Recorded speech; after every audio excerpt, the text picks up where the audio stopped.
Selamat siang dan salam sejahtera untuk kita semua. Perkenalkan, nama saya Dwi Winarsi dari kelas MJ201.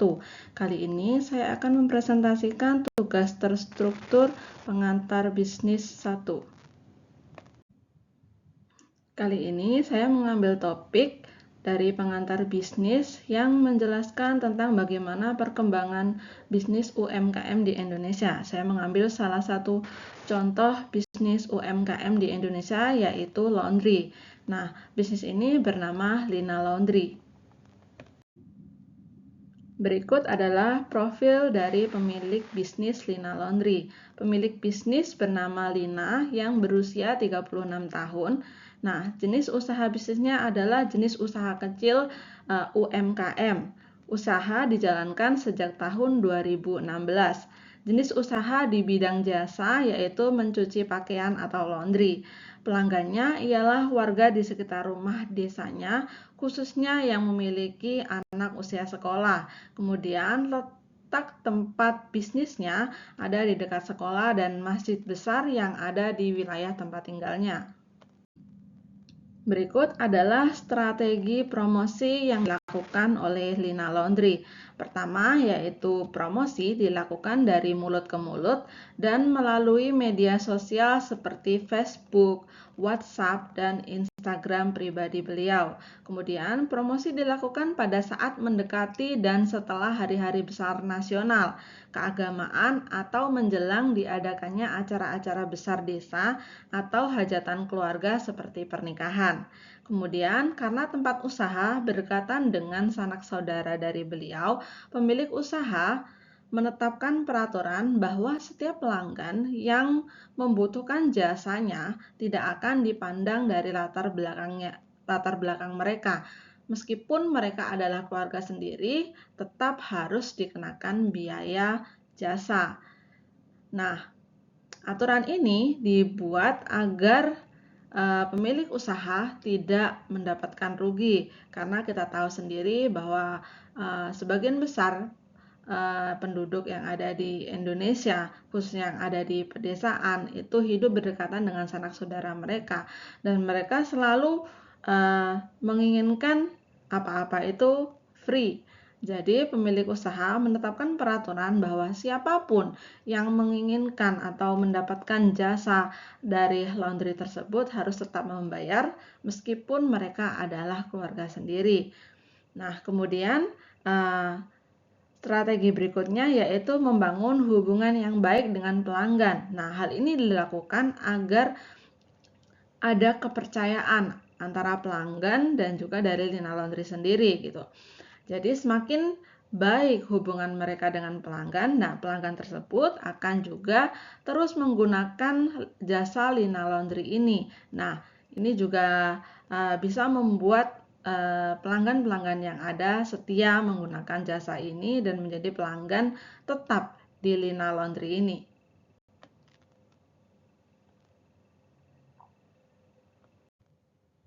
Baik, berikutnya adalah tantangan yang dihadapi oleh pembisnis laundry, yaitu diperlukannya penyesuaian harga dan layanan yang tepat karena letak usaha yang ada di daerah pedesaan itu tidak sama dengan yang ada di perkotaan. Jadi, harga yang ditetapkan juga berbeda. Yang ada di desa mungkin akan lebih rendah daripada biaya laundry yang ada di daerah perkotaan. Kemudian keterbatasan sumber daya, karena yang ada di kota mungkin mereka menggunakan air dari PDAM dan mereka akan terus mendapatkan aliran air berbeda dengan yang ada di pedesaan.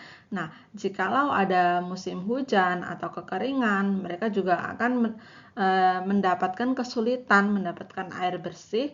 Jadi ini juga suatu kendala yang dihadapi oleh pembisnis laundry yang ada di pedesaan. Kemudian perubahan cuaca yang tidak menentu, seperti yang sudah saya bilang tadi, bahwa cuaca yang ada di Indonesia yang mungkin kadang kering ataupun terus hujan, itu menyebabkan sumber air bersih itu sulit didapat di daerah di pedesaan. Dan juga cuaca yang buruk juga bisa menghalangi usaha itu berjalan karena mungkin jalan yang tertutup atau cuaca yang kurang baik menyebabkan pelanggan juga sulit datang. Dan di daerah pedesaan khususnya itu jika terjadi mungkin mati lampu ataupun gangguan listrik, itu juga menjadi satu kendala bagi pembisnis yang ada di daerah pedesaan untuk menjalankan bisnisnya dengan lancar. Kemudian limbah laundry yang bisa menjadi masalah lingkungan jika tidak dikelola dengan baik. Nah, ini mungkin kurangnya dari pengetahuan pembisnis yang ada di daerah pedesaan tentang bagaimana mengolah limbah dari laundry ini dengan baik agar tidak mencemari lingkungan yang ada di sekitar rumah. Nah, ini juga perlu adanya pemahaman khusus, mungkin belajar khusus tentang bagaimana mengolah limbah laundry dengan baik agar tidak mencemari lingkungan. Nah, kemudian tantangan berikutnya yaitu manajemen keuangan yang kurang mumpuni dapat menyebabkan kelangsungan usaha yang pendek. Nah, ini banyak sekali dihadapi oleh berbagai pembisnis laundry yang ada di Indonesia, khususnya mungkin yang daerah kecil ataupun pedesaan ataupun di pinggiran kota. Nah, kebanyakan pengusaha laundry itu sama juga dengan pengusaha kecil-kecilan yang ada di Indonesia. Mereka tidak terlalu menghiraukan bagaimana mengurus keuangan mereka dengan baik, bagaimana menetapkan target yang harus mereka capai dalam menjalankan bisnis mereka, khususnya dalam income ataupun penggunaan uang kas untuk melakukan hal-hal yang lain, begitu. Jadi saya rasa tantangan manajemen keuangan yang kurang baik ini harus dikembangkan lagi, mungkin mencari pengetahuan ataupun belajar bagaimana mengelola keuangan dengan baik agar bisnis tetap terus berjalan dan bisa berkembang dalam bukan hanya jangka pendek, melainkan jangka panjang. Karena jika bisnis dikelola dengan baik, keuangan dikelola dengan baik, bisnis bisa dikembangkan dan terus berjalan, entah itu sampai kapan pengusaha itu ingin menjalankan bisnis mereka. Kemudian berikutnya adalah persaingan bisnis online yang menawarkan antar jemput gratis. Nah, ini sekarang kita hidup di zaman yang sangat modern, apa-apa bisa online, bisa lewat handphone, ataupun barang bisa langsung diantarkan ke rumah dan gratis tanpa dipungut biaya operasional. Nah, ini juga satu-satu tantangan yang dihadapi oleh pembisnis laundry yang ada di Indonesia, khususnya yang ada di daerah pedesaan ataupun di pinggiran kota. Karena banyak dari pelanggan yang menginginkan apa-apa itu serba instan dan serba gratis. Jadi ini juga salah satu tantangan yang dihadapi oleh pembisnis laundry yang ada di Indonesia. Baik, berikutnya adalah daya tarik dari usaha laundry.